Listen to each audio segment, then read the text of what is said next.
అంతరిక్ష పరిశోధన చరిత్రలో లైకా అనే కుక్కకు ప్రత్యేక స్థానం ఉంది. మాస్కోకు చెందిన లైకా అనే కుక్క భూమి చుట్టూ ప్రదక్షిణ చేసిన మొదటి జీవిగా చరిత్ర సృష్టించింది.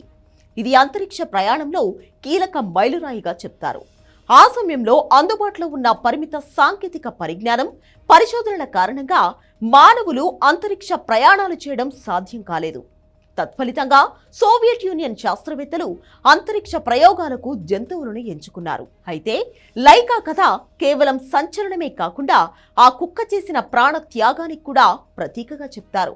సోవియట్ యూనియన్ మరియు యునైటెడ్ స్టేట్స్ మధ్య తీవ్రమైన పోటీ ఉన్న కాలంలో అంతరిక్ష పోటీ కూడా కీలక పాత్ర పోషించింది. ఈ సమయంలో లైకా అంతరిక్ష యాత్ర జరిగింది.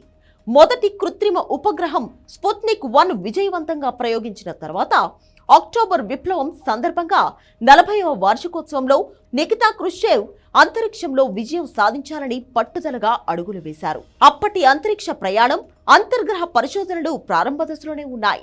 లైకా ఎంపిక, దానికి శిక్షణ కూడా ఓ చరిత్ర. లైకా మాస్కో వీధులలో తిరిగే 3 ఏళ్ల వయసున్న కుక్క.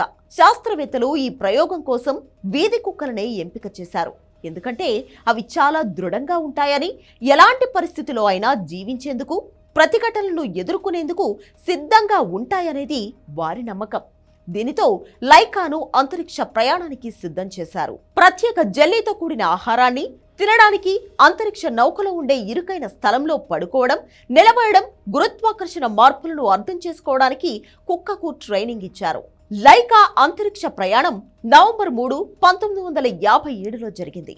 స్పుత్నిక్ 2లో లైకా అంతరిక్షంలోకి వెళ్ళింది.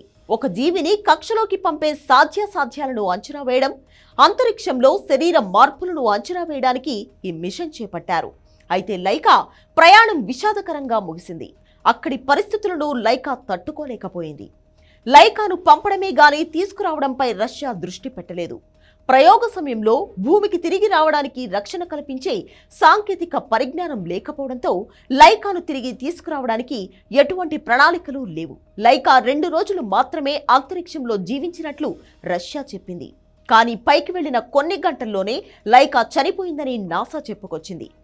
అక్కడి వేడి వాతావరణం, భయం, కంగారుతో లైకా చనిపోయింది. అయితే ఇప్పటి వరకు వాస్తవాలు ఏంటి అనేది రష్యా చెప్పలేదు. ఇక లైకా కంటే ముందే అమెరికా కోతులను, చింపాంజీలను అంతరిక్షంలోకి పంపింది. కానీ లైకా ప్రయాణమే చరిత్రలో గొప్పదిగా నిలిచిపోయింది. అక్కడి నుంచే అంతరిక్ష ప్రయోగాలు వేగం పుంజుకున్నాయి.